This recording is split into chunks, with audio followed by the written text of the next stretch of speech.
এ পর্যায়ে আমি স্টেজে আসার আমন্ত্রণ জানাচ্ছি কুমিল্লার বন্ধু হাফেজ সাইফুর রহমানকে। আসছে হাফেজ সাইফুর রহমান। আসসালামু আলাইকুম ওয়া রাহমাতুল্লাহি ওয়া বারাকাতুহু।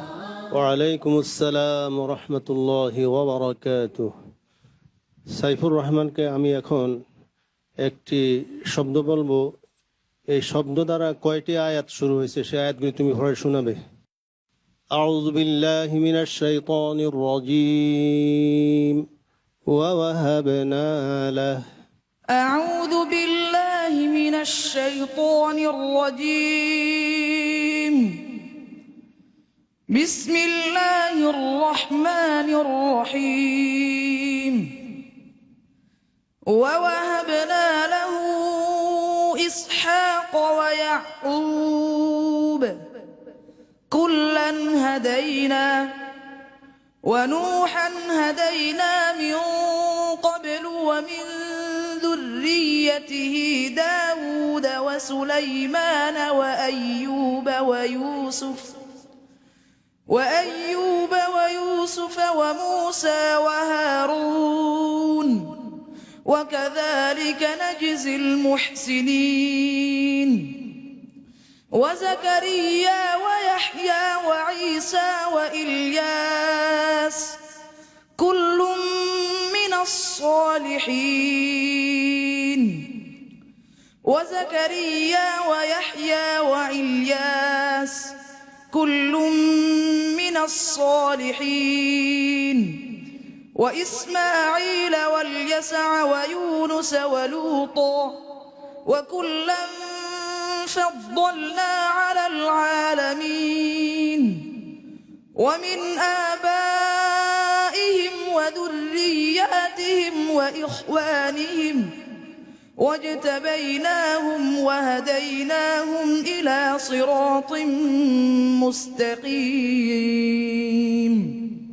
হাসবুক। শোনো, তোমাকে আমি বলছি যে শুধু আয়াতটি পড়বে, পরপর আয়াতগুলি পড়ে যাবে। তারপর পর ووهبنا له من رحمتنا أخاه هارون نبيا ووهبنا له إسحاق ويعقوب نافلة وكلا جعلنا صالحين. আবার বলো আয়াতটি, আবার বলো। ووهبنا له إسحاق ووهبنا له أخاه من رحمتنا ووهبنا له من رحمتنا أخاه هارون نبيا ووهبنا له إسحاق ويعقوب نافلة وكلا جعلنا صالحين ووهبنا له إسحاق ويعقوب وجعلنا في ذريته النبوة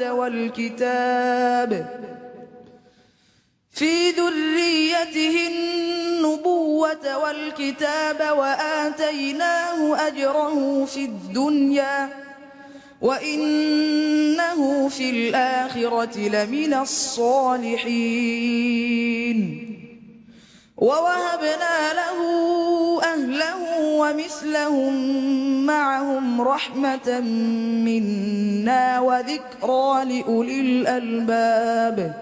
حسبك. صدق الله العظيم. إلا عباد الله কোরআনে কারিমে কত জায়গায় আছে? যে কোনো তিনটি বলো তুমি। إلا عباد الله المخلصين ولقد نادانا نوح فلنعم المجيبون. إلا عباد الله المخلصين فإنكم وما تعبدون إلا عباد الله المخلصين. حسبك. صدق الله العظيم. মাশাআল্লাহ, আলহামদুলিল্লাহ, আল্লাহু আকবার, জাযাকাল্লাহ। আমি চলে যাচ্ছি আমাদের সম্মানিত বিচারক বৃন্দের কাছে, তাদের কথা শুনবো। জনাব আবু ইউসুফ, আপনার মন্তব্য শুনতে চাই। হাফেজ সাইফুর রহমান অত্যন্ত শক্ত একজন প্রতিযোগী। এই যাবৎকাল তার প্রতিটি পর্বে অত্যন্ত কঠিন ভাবে প্রতিযোগিতা সে করেছে এবং খুব ভালো ফলাফলও সে করেছে। আজকেও তার ব্যতিক্রম নয়।